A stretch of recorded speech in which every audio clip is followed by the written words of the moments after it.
So now we'll get started.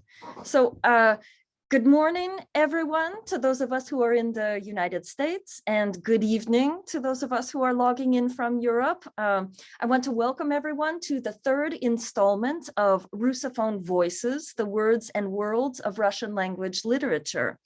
My name is Naomi Caffey. I teach Russian literature and humanities at Reed College, and I'll be moderating our discussion today. First, a few words about the Russophone Voices project. It's a collaborative venture run by myself, Miriam Finkelstein from the University of Graz in Austria, Nina Fries, a researcher at the Center for East European and International Studies in Berlin, and Marco Puleri from the University of Bologna, who was not able to be with us today, but who will be certainly joining us for future events. The purpose of our project is to bring together authors, scholars, critics, and readers from around the world for a series of public conversations on contemporary Russophone literature. And today we will be discussing platforms for publishing contemporary Russophone literature. And we are joined today with our guests, Olga Breininger and Yelena Furman. Olga Breininger is a writer, digital artist, and literary anthropologist. She's the author of two acclaimed books from 2017, the provocatively titled There Was No Adderall in the Soviet Union, which was nominated for several awards, including the Russian Booker Prize, and 2018's Visitation. Currently, she teaches at the Higher School of Economics, as well as several other institutions in Moscow, including her own online school.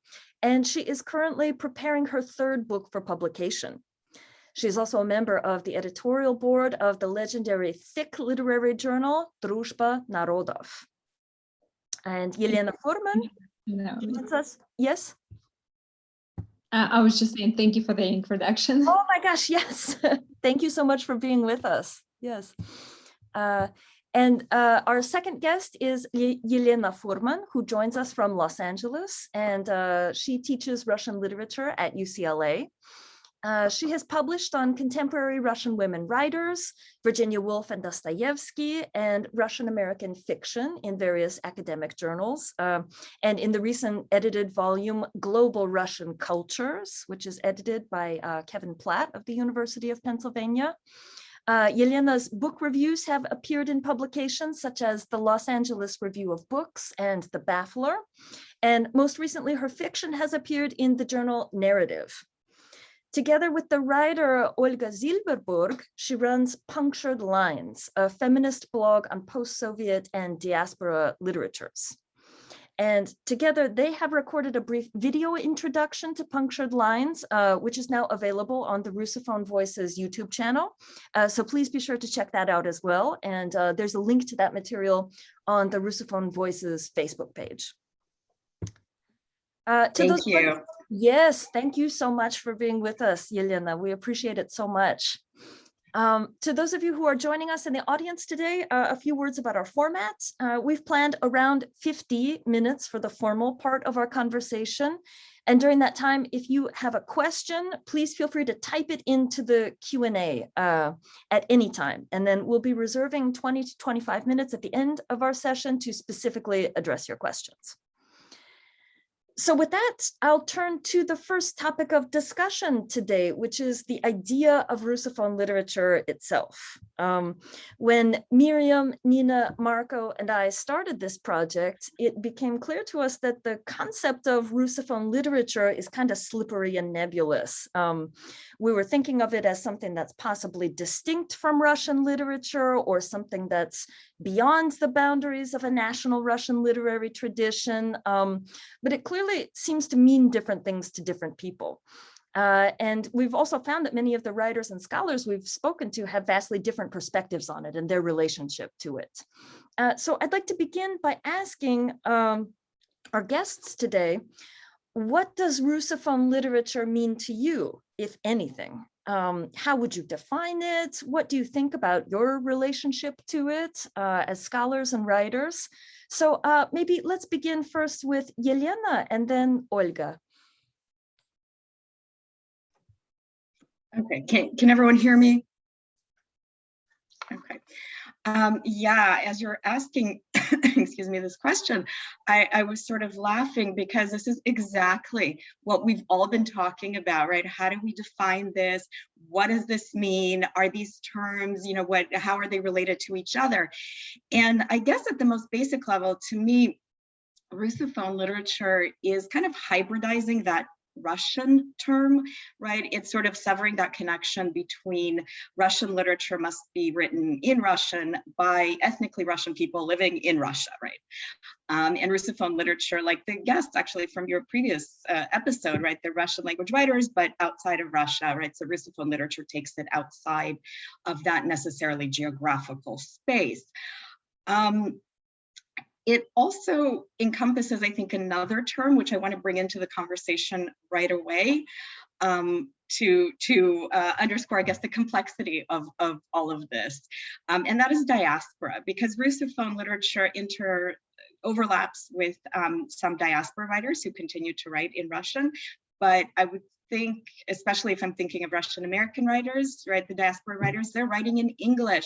So that's not really Russophone, and yet is it Russophone adjacent? Is it Russian adjacent? What is it, right? So all these terms overlap but are very distinct.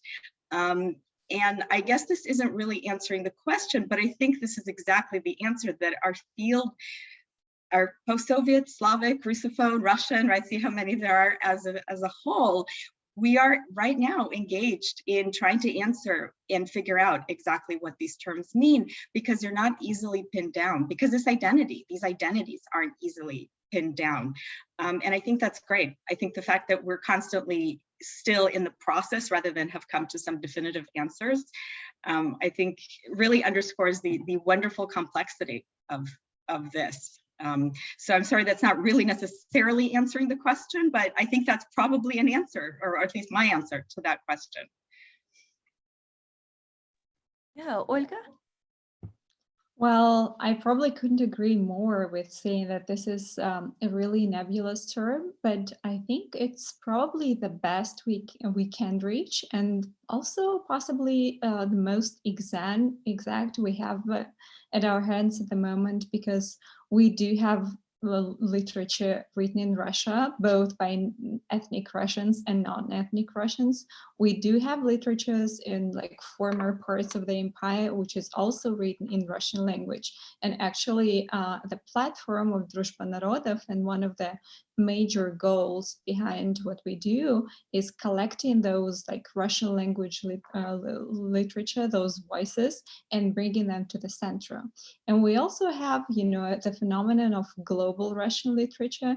And I personally believe that today, really, there is no such thing as immigration, and maybe not even diaspora, because the borders don't mean as much anymore. The world is an open place. We are all open to all kinds of cultural experiences. We don't have, the Iron Wall, and we can now see the world, well, not necessarily in the same way, but at least we have access to the same things to see. And it's a matter of, how we understand, or whether we want to communicate our understanding to each other, which is more important. And I think it was maybe like a dozen years ago that the journals called Snob invented this term global Russians. And I think that I myself as a writer probably really don't mind or associating myself with being, a global Russian writer. I enjoy being in the States or in Germany or elsewhere, but it is fundamentally important for me to write in Russian language. And I think that, for many people who are part of this very rich and diverse and complex Russophone literature, language is, you can choose a different country, you can choose a different city, a different place, but you make a choice to write in Russian language. And this is fundamentally important. Okay, thank you so much, Olga. And now we are going to move on and want to talk about publishing Russophone literature. And of course, most of us will know Druzhba Narodov, where you are a member of the editorial board. But however, could you sum up for us what are the goals of Druzhba Narodov today, and how do you see it fitting into the publishing landscape of contemporary Russophone literature or literature connected to the Russian-speaking world? Thank you, Nune. Surely, with huge pleasure. And I think I should probably go even a step back and explain what is a thick journal as such, because this is a special publishing phenomenon which appeared in the early years of the Soviet Union. And this is a really thick literary magazine which publishes prose, poetry, critique. It can publish letters from readers, for example. It can also publish the genre of social journalism, or the so-called publicistica. But it is important that at the core of this journal, there is the prose section, the poetry section, but also the critical and criticism oftentimes is the matter of explaining what is the ideology behind the journal. Because even today, not to mention the Soviet times, various thick journals have various views on what the aesthetics of literature should be like, on what is the social and maybe the political dimension of literature. And as it comes to Druzhba Narodov, I think we have always had a very specific goal. So the journal was founded in 1939 by Gorky's decree. And from the very beginning, the goal was to bring the voices of the periphery to the center. And this is a large part of our work today. So we deliberately reach out to former Soviet spaces. We deliberately reach out to, say, places like the Caucasus, for example. We work very actively in the Caucasus, actually. This is one of our greatest successes. Or we go to the Far East and, we seek young writers, young poets, and so we do a lot of translation work. There is a translation club, and especially strong in terms of poetry, which is associated with Druzhba Narodov. And this has traditionally defined the official face of the thick journal. And I think over the past maybe 2 or 3 years, we have also made one huge innovation, which also makes us different among other thick journals. And that is the orientation towards young names, young writers. 2 years ago, we started a section called Blog Post. That was actually my initiative, and I've been writing the columns ever since. And the main question of this rubric was to discuss and to bring up questions such as what is the role of literary blogger today, and whether literary bloggers help criticism in any way, whether they are in an opposition with the official literary critics, and what influence they have on the publishing process, on the literary process in Russia. So that was beginning of a very long story. We initiated a national prize for literary bloggers, and somehow it became natural that, we accumulated a lot of young authors around the journal, and we started seeking for young unpublished authors. And for example, this year, the prize called Fiction 35, which is the prize for young authors under 35 years, went to Alina Gatina, who was first published in Druzhba Narodov, and she's an author from Kazakhstan. And of course, to us, this is a matter of, a lot of pride, because we take pride in helping young authors to find their way in literature. And given the complexities of contemporary literary market in Russia, I think this is an important task to do, and we really enjoy doing this. Okay, great. Maybe a question related to this. How do you find your authors? And I mean, most of them probably find you, but you just mentioned that you really encourage young authors to hand in their manuscripts. So what do you do? This would be really interesting, maybe also for our audience. Sure. So first of all, there is a thing called the forums of young writers, which happen annually, and they take places in like different cities. We went to the North Caucasus, we went to Yekaterinburg, we went to Ulyanovsk. And whenever we spot a nice manuscript, we always suggest that the author sends this to us.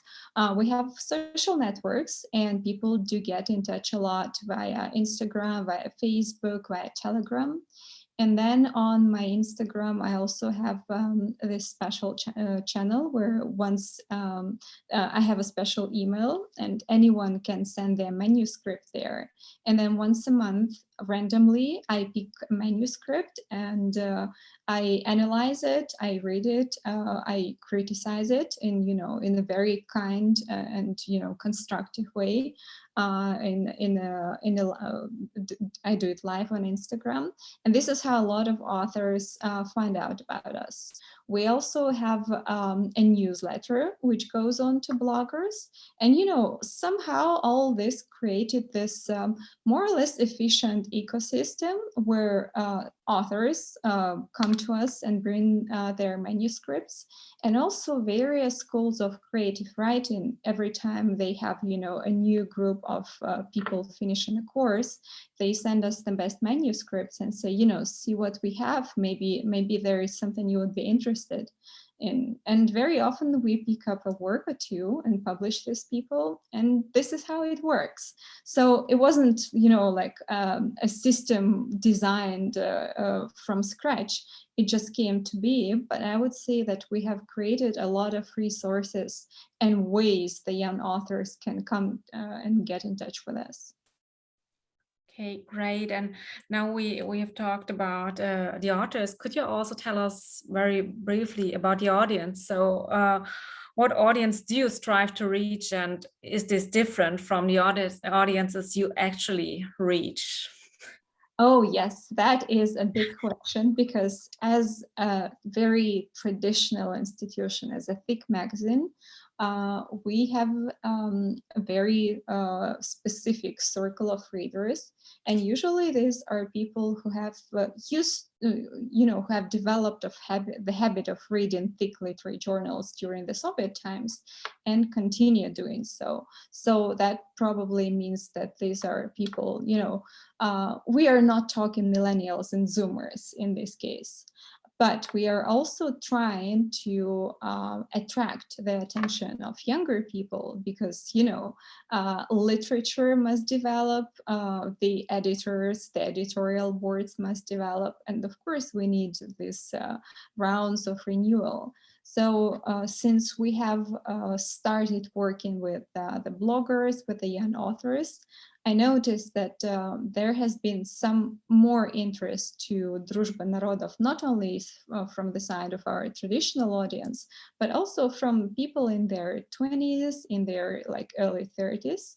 And I think that what we are trying to do now is to maintain both the audience we've had, but also attract new people, and maybe reformat or reimagine what the thick journal could look like today. Thank you so much. Miriam, would you like to go on? Thank you so much, Olga. This is really, really interesting. These are some really exciting insights. Maybe I will just take what you have just told us and ask Yelena maybe a similar question to some degree. Obviously, you and Olga Zilberbourg have started a blog and not a thick journal. And one thing is, obviously in the West, the institution of a thick journal, I'm not even sure it still exists. or even existed at any point in time in the same way it existed in the Soviet Union and still exists now, as we have just heard. So I would like to start by asking you, what is the story behind Punctured Lines? How did it come into being? It is a blog. It's a beautiful blog. I think I know all your posts like by heart by now. But how did this idea develop? Did you just wake up one day and say, yeah, let's do a blog? Sort of, in a way. Thank you for reading the blog, and thank you very much to our readers and Olia. That's such a really fascinating answer. Thank you. Yeah, so this isn't a thick journal, which I think is very much part of a kind of a Western thing, right? I agree. I don't think thick journals are of the West, right? But so yeah, so this is a blog, and the story behind it is really, it kind of did sort of develop one day. Like Olga and I connected over Twitter in 2019 or late 2018. There's a wonderful book community on Twitter, and thank you to all of them. And so Olga and I started talking one day, and both of us kind of had these vague ideas, you know, oh, wouldn't it be great to start a blog, you know, about Russian literature or diaspora literature, immigrant literature, right? All these terms. And all of the people, we kind of said it, you know, out loud on Twitter in public after saying it to each other, and people were so encouraging. And so we started a blog. So it was like that. But the more serious answer is the reason that Olga and I were talking about it, and the reason that we connected about it, is because we realized we were both coming at it from the same approach, which is that we wanted to start a feminist blog to highlight marginalized voices, right? So voices that are traditionally either not centered or not given that much attention or not given any attention. Women, LGBT, Central Asian writers as opposed to European Russian writers, right? Things like that.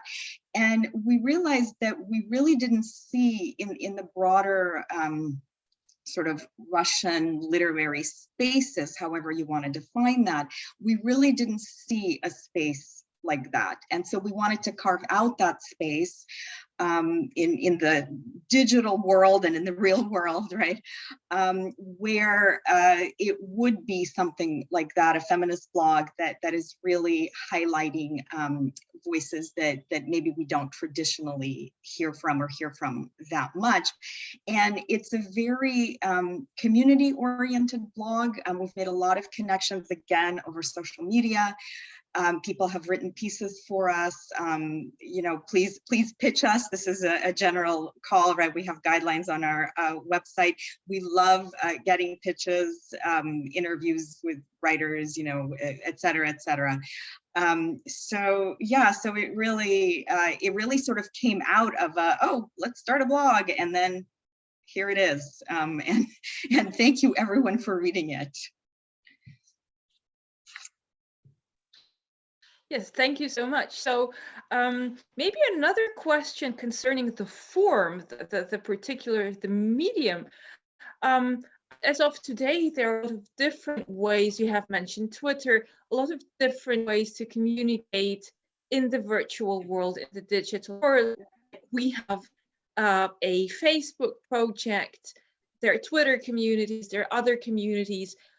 So maybe you could elaborate on that. What are the pros or maybe even the cons, a blog form? So what does it allow for what other platforms maybe don't do the same way?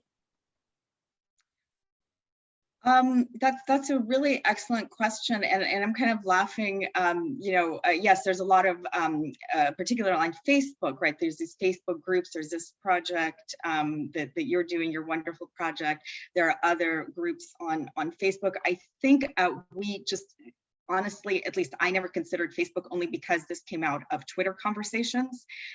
So, you know, it was kind of, I wasn't really even thinking about different platforms, and we kept using the word blog. And so that's sort of what we did. And clearly Twitter the character limits don't really allow you to do much with that, right? So it's a wonderful book community and a connection and that sort of thing. But if you're doing anything, beyond however many characters it is, right, you need a different format. And I think that the blog format, the blog is at an intersection which comes out of both Olga's and my backgrounds, which is that she's a creative writer with an advanced degree in comp lit, and I'm coming at it from an academic background and sort of turning to creative writing to whatever extent now. But the point is that the blog is really at that intersection of both academic and creative and general readership, right? All of that. We're not posting full academic articles. We're not doing, book chapters or books, right? This is not what a blog is. But a blog is, I think, a wonderful format for what we are doing, which is shorter but substantive posts about, upcoming books, or here's an exciting event, or here's an interview or a Q&A with an author, right, or a profile. So I think that works really, really well. And also clearly, I'm very old school and I love print, but we are in the digital age, and this makes it more accessible and more immediate, right? I mean, anyone can access the blog. Well, you have to have an internet connection, and yes, the blog is in English, so you have to, sort of read English, right? But within that, it's accessible, it's immediate, it's available, it's easily, disseminated, right? We can link to things. So it really works, I think, wonderfully well for what we're doing. And like I said, I don't think I ever even considered any other format, only because we were using the word blog and talking about it, right? But of course, there are other ways to do it, and all the Facebook groups now about teaching Russian literature and finding a voice and all of that proves that there are multiple platforms, which is wonderful. Yeah, thank you. I guess it tells us a lot about the might of language. If you hear the word blog and it's on your mind, this is how it shapes. This is how language shapes reality. I mean, another thing would be, obviously, because Nina was asking Olga this, and this is also such an important question. What text? What do you publish? If you specifically look for something, what is it you look for? What kinds of, you have mentioned interviews, Q&As, you have mentioned the kind of group of texts and authors you like to publish, but is there, apart from feminist writing, women's writing, so is there any specific focus, and maybe something you would like, to enhance in the future? Because my next question would be, where are you taking this, and where do you see Punctured Lines in, let's say, 5 years or 10 years? I don't know whether there will be internet in 10 years, but well, where do you see yourselves? Yeah, that's an excellent question, right? Always difficult to predict the future. But as far as, I hope there'll be internet or whatever. Yeah, who knows what we're going to be doing in 5 to 10 years. We really, I think, left it or are leaving it intentionally broad in the sort of, what texts are we looking for? What texts are we publishing? There's really no, we do specify, a few things on our submission guidelines, and this is actually a good way to say, again, please pitch us. But we also have a line in there that if you have an idea that aren't covered by these guidelines, please let us know, because this is really intended, as I said, as a community-oriented space. We're really interested in people's ideas. We do have, of course, very definite ideas of what we are interested in, but we are also interested in bringing other voices into the conversation in ways that maybe we haven't even thought of. So we're not looking for anything specific other than that broad umbrella of it should be women-centered in some way, or LGBT, or Central Asian, or something, right, that honors that kind of decentering of the traditional hegemony, right, to put it that way. And we have really, as I said, the blog is really oriented toward both academics and general readership and creative writers and book reviewers and translators, and really anyone who is interested in whatever we're calling this literature, Russian, Russophone, diaspora, global Russian, all of it. And I think our format reflects that. We've done previews of or highlighting of, these are upcoming books, right? These are books that are about to be published or have just been published. Most of those have been academic, I think. We've done Q&As that we've done ourselves with, for example, narodov and Boris Druzhba, talking about translation, which is fabulous. We now have people coming to us and sort of pitching us and saying, oh, I've done this interview with this Russian writer, would you like it, right? So we have things like an interview by Svetlana Sachkova with Maria Stepanova that was done recently, an interview with a young Russian internet, a poet who writes poems on the internet, on Facebook, right, and that phenomenon. There's really, and then we've had straight book reviews. I mean, there's really no kind of limitation on what we're looking for. And as far as the future, where would we like to be? A part of it is, I hope we continue, our entire goal is to promote, again, Russian, Russophone, diaspora, whatever you want to call it, this literature in translation, to bring it to a wider audience in the West. So I hope we continue doing that. Part of the things that I think I would like to see is, again, talking about that, and I think Olia brings up a really fascinating point about how, maybe we question the notion of diaspora because the borders are so much more open. But there still is, at least to me, I think these distinct but overlapping but distinct groups, right? The diaspora and then those living in the post-Soviet space, however defined. Sometimes when you're living in diaspora, it's hard to know what's going on, or you're not as up to date, right, as what's going on in post-Soviet space. When you're in the post-Soviet space, hard to keep up to date with what's happening in the diaspora. And I should say the diasporas, because there are multiple and plural. So if we could in some way, whether this is through author interviews or some connection, right, to be that kind of connection between these two, or these multiple spaces, I would love to see more of that. Another thing that we are trying to do now and hope we continue is helping, because we are about literature and translation, is helping books find translators. For example, we did a post a while ago about, there's an article came out about Alexandra Pushstein, The Road Goes Off to the Distance. For anyone who doesn't know, marvelous YA novel that generations of Soviet school children grew up on. Apparently, I was told it was a girl thing, right? Girls grew up on this. I don't know. I hope someone proves me wrong. But anyway, cult status in the Soviet Union and really unknown in the West. It's not translated. And so we did a post and there was generated interest. And there are people who said, oh, I would love to translate that. So if we could somehow help make that happen, anyone in the audience have any suggestions, feel free to get in touch with us. So that's something else too. And then the last thing is, I would really like to think that this resource could be used by academics in some way. For example, we did, there's a post that we did, notable books of the decade to 2009 to 2019. And it's all translated, and people who teach, for example, 19th century Russian literature want to include women, queer feminist poetry of the 21st century, right? Want to include women.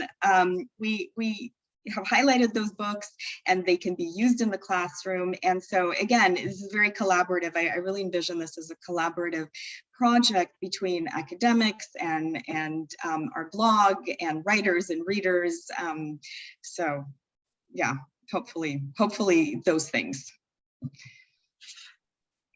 Thank you so much, Lena. So it's all for us. Yeah. It's so great. We are so well on time. I can't believe that, because actually when there are Slavic study scholars around, nobody is ever in time. So I have another question for Olga before it comes to our final question to both of our guests. So I would just like to double or to steal Miriam's question and ask you, where do you see Druzhba narodov in maybe 5 to 10 years? Because I think this is a really interesting question. You mentioned a lot of things that are going on that nobody could ever think about, like even 10 years ago. So maybe you could just give us a little more insight. What do you think, what is going to happen? Or maybe what you hope what is going to happen? Well, that's a really great question. And I would add, that something that really inspires me about the Punctured Lines is this feminist and queer optics. And I would say that just a mere couple of years ago, no one would imagine anything like that in a thick journal. Yet this year we have several publications which are like clearly feminist or queer. And, I personally take a lot of pride for Druzhba narodov, stepping out of the canon and doing this kind of work. I would say that this is not easy. Again, this is probably a generational question. And I think that compared to many other thick journals, we are changing maybe the rules of the field, and we are innovators in some way, but it's not easy, and this is a relatively slow process. But I would really, if you ask me what I would dream to see in Druzhba narodov in 5 years, I would say that I would really love to see a space of complete literary creative freedom. I would love Druzhba narodov to become a more of a multimedia platform. We are now preparing our new website to be launched. And apart from like publishing the PDF copies of our issues online, we will also have columns. We will invite literary bloggers, and I hope we'll also start a YouTube channel where we will do interviews with different writers. So I really want Druzhba to also go in this direction, and I would probably also want to be more open to a socially brave prose, to to remembering that literature has always, well, maybe not always, but often, and at its best, been a place of social critique and a place to say things which were otherwise not part of the public discourse. And I also hope that part of this conversation will be on our traditional topics, on the center and the periphery, the imperial times, the question of whether Russia is or is not, or has not been post-colonial or colonial or neo-colonialist. So I want this, I want literature like that. I think this is still a niche which needs to be filled in Russian literature, and I would be really happy to see things like that on the pages of Druzhba narodov. So really, probably all of my dreams for Russian literature in general also have to do with Druzhba narodov, because I would really love our magazine to be a part of the really, very new, vital, somehow, I think that Russian literature has really changed in the past 3 or 4 years. And you can see it by For example, the award national bestseller has just yesterday published its shortlist, and it's 6 authors, and I think 5 of them are like in their 20s, 30s. So this is a dramatic change to what you would see like 10 years ago. And I welcome these changes. I love what's happening. There have been so many books that I was really fascinated by in this year or the past couple of years. And I definitely want all Druzhba narodov to be part of these big changes. Thank you so much. This is really fascinating. Great. So let's move on to our final question for both of our guests. So as Naomi mentioned in her introduction, you're not only editors, but also scholars and writers. So we would like to know what it is like to wear multiple hats in the world of Russophone literature, or in other words, to be a writer and an editor and an academic. Do these roles ever come into conflict, or on the opposite side, do they lend to greater insights? So Olga, would you like to start? Sure. And I wonder whether this is multiple hats or multiple heads, because sometimes I think it's the latter. And honestly, sometimes some of these multiple heads are about to explode. Well, on a more serious note, I think that up until a certain point, there was really a strong conflict inside me as to whether, I should be an academic or I should be a writer.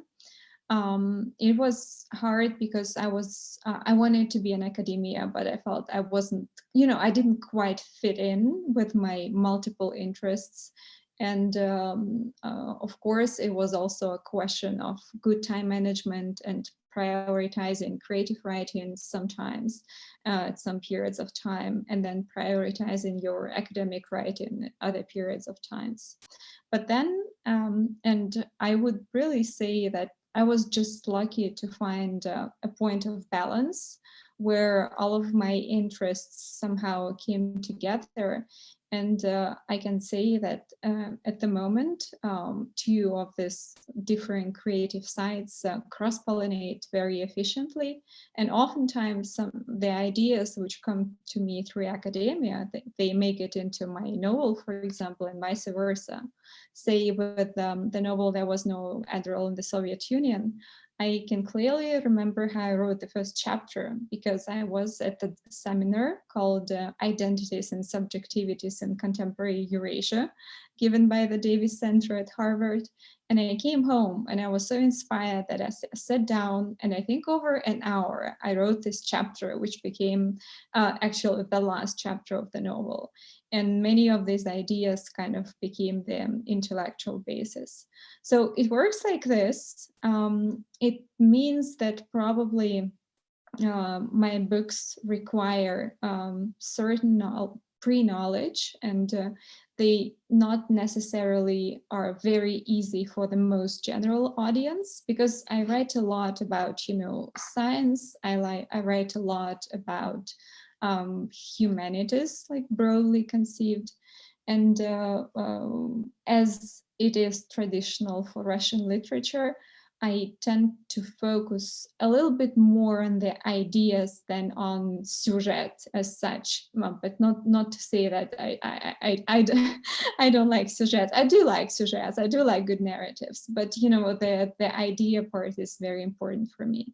But I think that I have been lucky to find my readers, and I'm looking forward to see what happens with my new novel. And I'm really happy that I have the academic part of my life because it really inspires me. Thank you. So when can we wait for your latest novel? So fingers crossed, probably end of autumn. Oh, great. Okay, Yelena, so what about you? Yeah, thank you.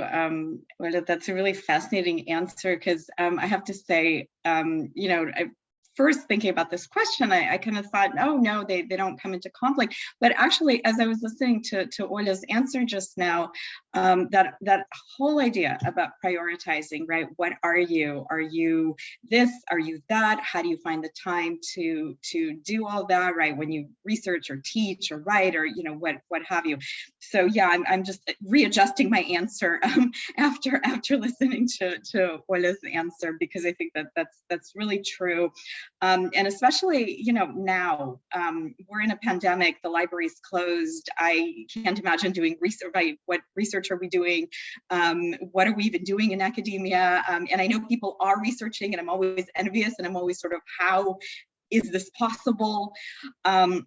So it's a strange moment to even conceive of yourself as an academic, or as, because it's all shifting. And it's been sort of shifting for me for a while, because for a long time, there really was no other role. This was, the academic was it. And it's only really recently, in the last several years, that these roles have or that other roles, right, other hats have come into it. So yeah, I mean, prioritizing is definitely true, because sometimes when you're focused on one, you don't have time for the other. And I would say that's probably the biggest conflict. Other than that, as far as the content, I don't think it comes into conflict for me at all. I think being, the academic background, I do a lot of book reviews, and it's Russian literature and translation. And so, of course, having the academic background really helped move on to, we all do book reviews in academia, but then, becoming a kind of a book reviewer in the, whatever, the larger, the broader, more general sphere. The academic background really is indispensable for that.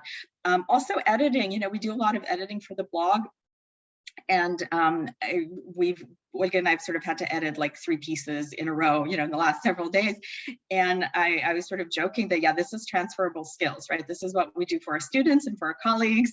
And this is exactly transferable to the blog. I always have to watch, that I don't sound like I'm about to grade you, if you send us your piece, which no, I try not to. So please submit. And yeah, as far as the creative side, which is also a very recent thing that I've turned to, and always very admiring of people like Olia, who have been doing this and Olga as well, who've been doing this, for a long time. But I remember, this is just making me think of this very quick sort of anecdote.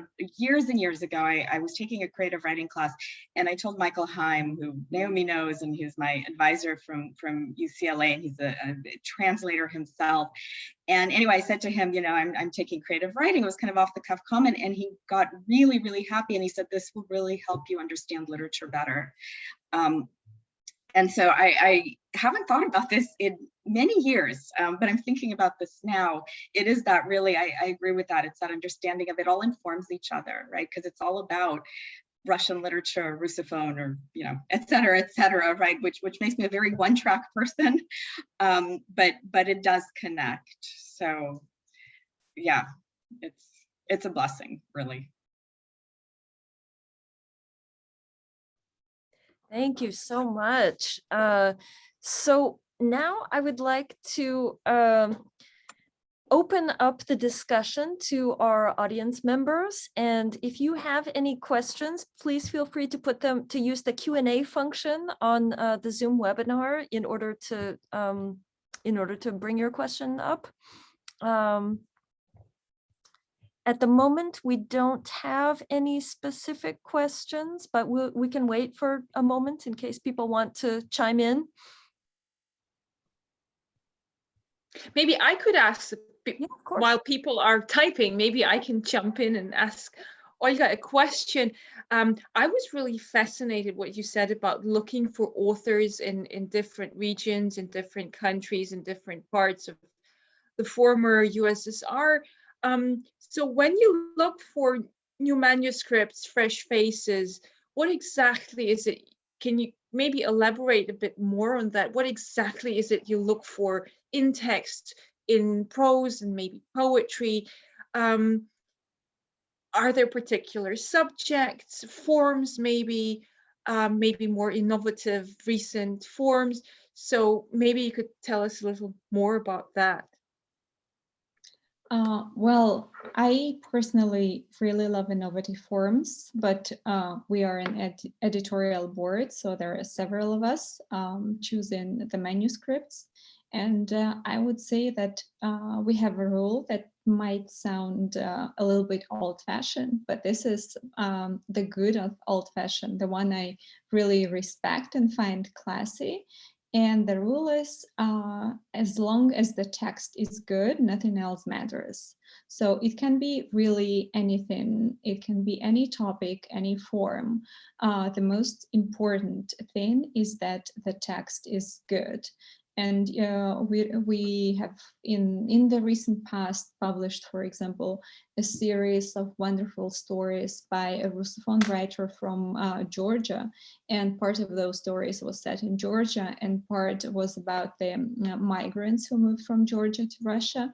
And there was this wonderful detail which everybody on the editorial board seemed to remember about, a baby and how the baby was falling asleep listening to the neighbors step a floor higher. So, really, we have no specific preferences. Send us your works. We are actually also requesting submissions. We read everything. We do not always have the possibility to respond to every single email, but we do get in touch with those writers who want to publish, and we will consider, everything. We are there are 7 of us on the editorial board. We have very different platforms, and there is also a generational divide. There are members who have worked in Druzhba narodov for 2 or 3 decades. There are some people who've been there for around 5 years, and there is also me. I have literally started 2 years ago, and all of the opinions are equal. So oftentimes the final decision is a consensus, and I think that this is a consensus that works well. We've made a couple of mistakes where we didn't immediately accept texts, and we regretted this later. But this was also a learning process for us, as the thick journal in changing times, in new times. And I think this has also helped us to kind of modernize, become more innovative, become braver, and take more unusual decisions. So the bottom line is that text is everything. Thank you so much, Olga. And we now have some questions from the audience. And it appears that we have temporarily lost Yelena, but hopefully she'll find her way back into the webinar. There might have been an internet connectivity issue or something like this. But there are some questions about Druzhba narodov. So I'm gonna do 2 at once. The first is, does Druzhba narodov still appear in print? Or I might expand on this to ask, where is the main momentum of the journal? Is it more weighted towards the online side, or what's the relationship between the online and print aspects of this platform? And there's another question also from Catherine Young, who writes, Druzhba narodov was absolutely crucial for Azerbaijani writer Akram Aylisli, who published his controversial novella Stone Dreams in Russian in 2012 when he couldn't publish it in Azerbaijan. Do you still have a commitment to publishing writing by Russian-speaking authors who, for whatever reason, cannot publish in their home countries? Thank you for your questions. Yes, Druzhba narodov still appears in print, and actually this is very important for us. And while previously the Thick journals were government subsidized, now the financial the situation with the funding is much more complicated. But we fight for every single issue to appear in print, and so far we have won all of our battles. We are also digital, and probably every Slavic scholar knows Журнальный зал. So all of our issues appear on Журнальный зал, usually like a month later. But yes, we do still exist in print. We have recently changed our design, and I will leave for a minute and bring and show you the new issues, which are now in very cool hipster craft edition. You'll see. And then for the second question, which I'm really grateful for, I do know the story about Akram Ailisli from my colleagues. Unfortunately, I didn't work at the Druzhba narodov at that time yet. But I would say that should the situation like this come up again, we would be a very welcoming place for a writer to publish their works. All right, and then I'll leave for a couple of minutes to come back and show you that we do still exist in print. Thank you. All right, and we have Yelena back. So I will now turn to a question that is for which we'll eagerly await her answer. So this is a question from Shelley Fairweather Vega.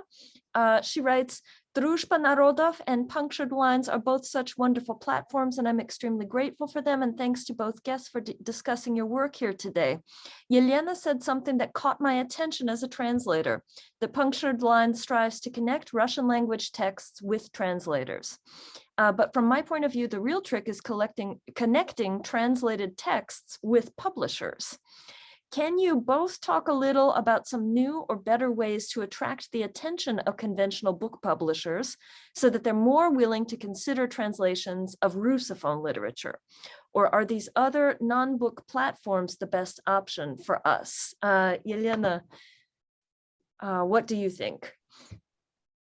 First of all, I am so sorry. Somehow I got thrown out of the meeting. So yes, thank you, Zoom. Okay, anyway, sorry about that. Yes, I do think that's probably a better issue, right? How do we attract publishers who are, I was just reading about this recently, and not in connection with Russian, but in connection with being translated from other languages.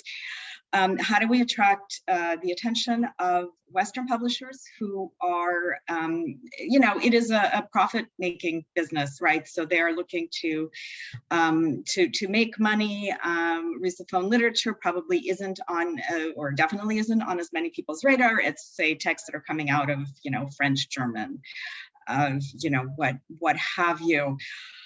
I'm not sure, honestly, what the answer is. This is something that we keep talking about, that Olga and I talk about on the blog, or in terms of the blog with each other. This is something that I know everyone is talking about, particularly those who are translators who are working in languages that are not as highlighted as some of the others. This is also when we're talking about sort of big prizes for translated literature, right? How many books are on those lists that are either in Russian or in even lesser known languages? So that's a good question. I don't know that I necessarily have a definitive answer or really any answer to that. Except to say, and Punctured Lines is hopefully part of this effort to keep talking about these books, to keep trying, to keep promoting them, maybe to keep, doing some sort of literary campaigns around them to get publishers' attention. But I would also like to make a distinction here between sort of big name publishers, which may not go for Russophone literature, versus independent publishers who do publish books, right? Like I'm thinking of like Deep Vellum or Archipelago, or they are publishing Russophone literature.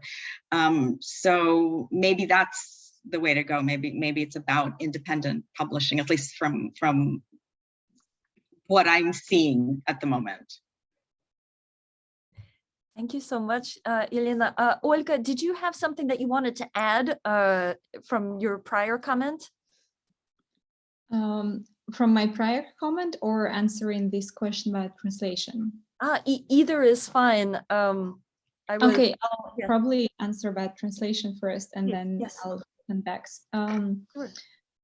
So from my experience in both the US and Russia, and seeing the kind of books that are popular in Russia and the kind of books that get translated in the US, I have noticed that it is actually quite random, and I haven't really figured out why certain books, come to the US, come to other countries, get translated, while others receive less attention. And I would agree with Yelena that maybe the independent publishers versus the big publishers is one good answer.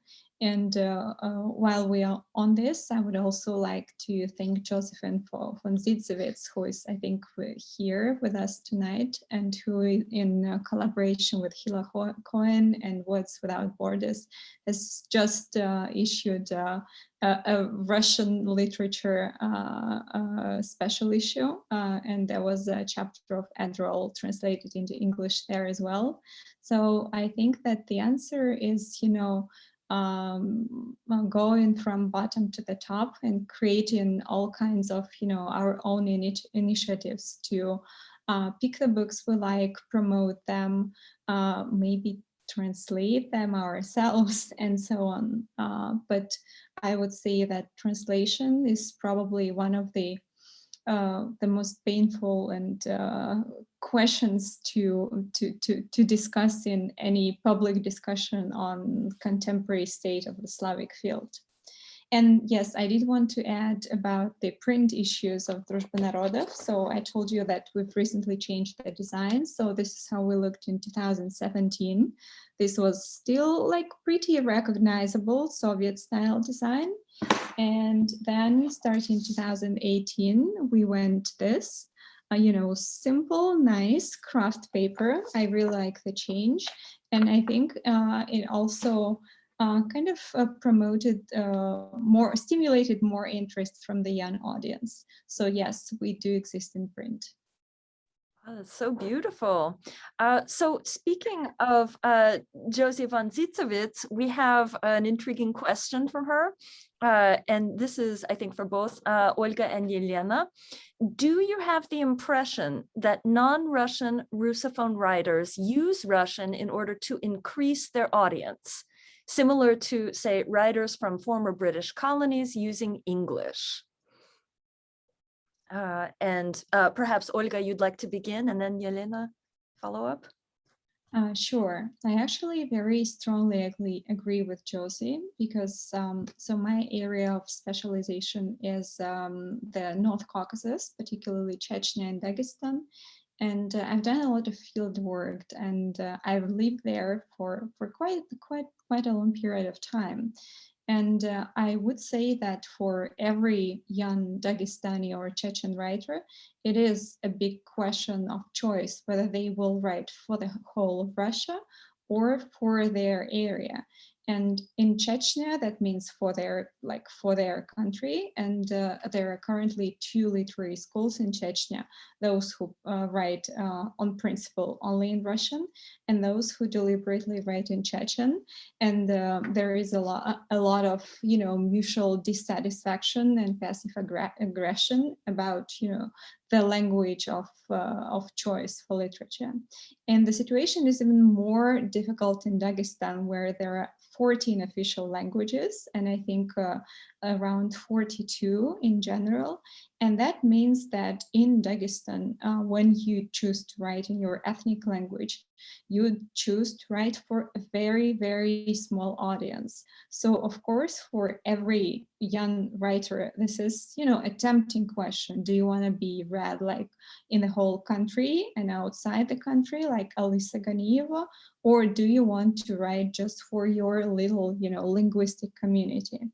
And actually, this is also one reason why Druzhba Narodov is so interested in the Caucasus, because we are trying, I wouldn't say we have like a school of translation there, but we are trying to nurture and support some initiatives, at least in, translating between various local languages, so that there was a common field of young literature in Dagestan. Obviously, this is a huge task, and we cannot say that we majorly succeeded, but we do think that this is very important.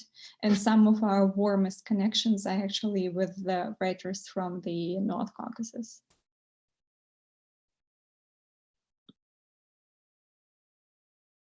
Yelena, your thoughts? Oh, yeah, no, I really agree with Olia's answer. I'm not sure how much more I could add to it. This is always such a thorny issue, what language to write in for someone who has access to more than one. And I really, I'm going to stay away from sort of pronouncements of do people do it consciously? Yes, as Olia said, there is always a question in front of a writer. Do I write, when this question arises, right? Do I write in my, whatever my native language may be, and therefore limit my audience, or write for a limited audience? Or do I write in the so-called majority language and then have a wider audience, but then maybe sort of give up, where I come from? I mean, in sort of broader terms. I don't, in a way, writing is also a business, right? And so a lot of writers choose to write in the language that they can reach most audiences in. And it strikes me that this is exactly the language, or the question that's also in front of diaspora writers, and here we turn it around a little bit, because the question is, do I write in Russian, usually, or do I write in the language of where I am now, in English, in German, in Hebrew, etc. I think most writers will choose that, certainly in the American context, that most Russian American writers, the diaspora writers, the ones that are here, have chosen to write in English, with some of whom it was not a choice. They came here as children. English is their language, right? They can't write in Russian. Again, I'm not sure this is exactly answering the question, but it is a thorny question. It's a question from post-colonialism, right? It's a question that those writers had to face and are asked. And I don't really want to put any evaluation on, what the right thing to do here is. It's really individual, I think, for everyone, and simply because someone chooses to write in the language of the majority, however defined, I don't really think necessarily speaks to any sort of personal, disavowal of themselves, if that makes sense. Yeah, and Yelena, we had a related question from the audience, from Katya Khromova, who asks if Olga and Yelena could name any contemporary writers for whom Russian is a second language. So not bilingual writers, but writers who choose to write in their second language, Russian. That's a really interesting question. Maybe others here can name them. Russian as a second language. I mean, the only thing that's coming to mind, and this really isn't it, is Narina Abgaryan, who's of Armenian origin, but she writes in Russian. But I mean, she writes in Russian. I wouldn't say it's secondary. That's actually an excellent question. I'm not coming up with any names, which doesn't mean that they don't exist. Can anyone think of that maybe I'm not thinking of? Well, in full honesty, I've thought of a few authors from Ukraine and Belarus, but given the sensitivity of this topic and all the political situation around it, I just don't feel it would be appropriate to give names right now without giving fuller analysis and explanation. So I really don't want to put anyone on the spot. But again, coming back to the North Caucasus, we know about Alisa Ganieva, who writes in Russian, and not to exclude bilingual authors. And I think one of the most important names which should come up in the broader context of contemporary Russian culture is the rapper Oxymoron, who is bilingual, and actually I think is even trilingual, like German, English, and Russian. And I think in one of his interviews, he also mentioned that it is important for him to write rap in Russian. And I think this is a representative example as well. Yeah, it's one of the advantages of the paradigm of Russophone literature, I think, is that it enables to question or problematize what it even means to be a native speaker of any particular language, or to have languages as first or second or third. Actually, I can also think of Vladimir Kaminer in Germany, who writes in German. Then there is Andrei Makin. And then there is a writer whose name is Dmitry Vachedin. I think his first book was written in Germany, but still in Russian. And then his second book was published also in Germany and in German language. So there are all sorts of different situations, which, as we said in the very beginning, Russophone is very complex, diverse, and we just see this by these examples. Yeah. I also will take this as an opportunity to say, Olga, I was very intrigued by your way of describing the production of Russophone literature as an ecosystem that's incorporating not only different writers and different subject positions and different geographical territories, but also different kinds of platforms and different media. So institutions as well. So moving on to more questions. So we have a comment from Catherine Young about returning to this topic of platforms and independent publishing, and where that is, what the role of independent publishing is in the ecosystem of Russophone literary production. So Catherine Young writes, it is precisely thanks to the online book launch that Punctured Lines sponsored for Anna Starobinets' Look at Him that people continue to talk about that book. Independent publishers don't always have the reach that Punctured Lines does. Thank you. Thanks for that comment, Catherine. Excellent example of exactly the kinds of phenomena that we're talking about. And another question from Dante Matero. Olga touched on this.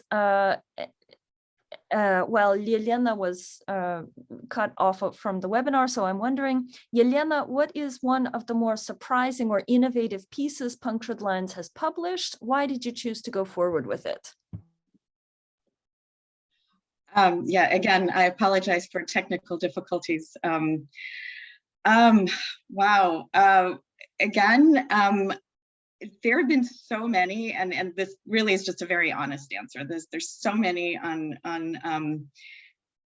of the pieces that we've published that have surprised me personally, because I didn't know really that much about it or anything about it. And this is not to sort of single anyone out or leave anyone out. But I'm just thinking there was a piece actually recently, because Josie is in the audience. Josie did an interview with Ksenia Zheludova, who is a young Russian poet who publishes her poetry on Facebook. And there's apparently this entire phenomenon, right, of people publishing their poetry on Facebook, and it's this very immediate. And this is something that I found surprising and surprisingly fascinating for me. I honestly didn't think I could be all that interested in sort of that sort of phenomenon, but I found it fascinating and very relatable to a lot of the insights that were mentioned in that interview. So that's one of probably our most recent piece that we've just published. So that's sort of fresh in my mind. But we've also had pieces. Olga did this wonderful excerpt of a memoir of a Russian Jewish woman revolutionary. Right, so very not contemporary, but fascinating. Again, you don't tend to hear this kind of thing. So I don't know if I can pick one, honestly. Read our blog. It's all great. And also thank you to Catherine for mentioning the Punctured Lines book launch for Anna Starobinets. We had great fun doing it.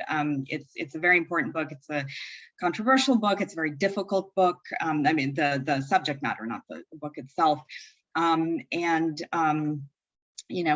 was so far our one and only launch. Hopefully there will be more. But yeah, that's a good example of, I think, of how we can generate interest in books, right? We can do book launches and highlight the books and keep trying.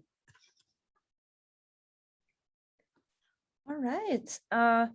So at this point, we are winding down and entering the final phase of our session today. I would like to ask Miriam and Nina, do you have any additional questions or any additional comments or points that you'd like to make? And also to anyone in the audience, we have a last call for questions.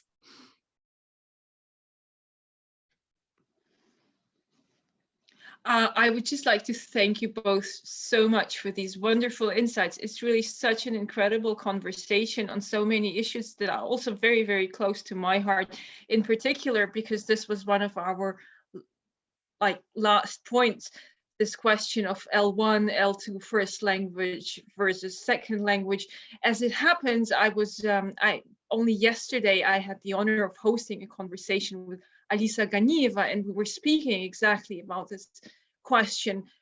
What is my first language? What is my second language? Why do I decide? How do I make my decisions for my writing language? And I think yesterday it really became very clear to me that this division, that there is no clear cut in many cases. In some cases, there is a very clear distinction between what is my first language and what isn't. What is my second language? But for many writers, especially nowadays, especially with the social media, it's such a blurred division between, people grow up with two languages, basically. They're basically bilingual. And Alisa was also speaking about how she integrated her first language into the Russian text. So these texts tend to be often enough at least bilingual, if not multilingual. So this is very, very exciting to me. So thank you for bringing this up. So that was my final comment on this. Thank you. Yeah, I couldn't agree more. So thank you so much for joining us. It was so super interesting to talk with you and also thank you to the audience for these exciting questions. I think this was really kind of an interactive session of the Russophone Voices. So final words maybe to Naomi. Yes, so I will just reiterate the thanks to our guests as well as to our hosts and audience members. Thank you all for taking the time to be with us today to have this fascinating conversation. Please stay tuned, everybody, to like or follow the Russophone Voices Facebook page. We will be posting updates about future events as well as some additional information about the authors and publications mentioned today. And stay safe and healthy, everyone, and we'll see you next time.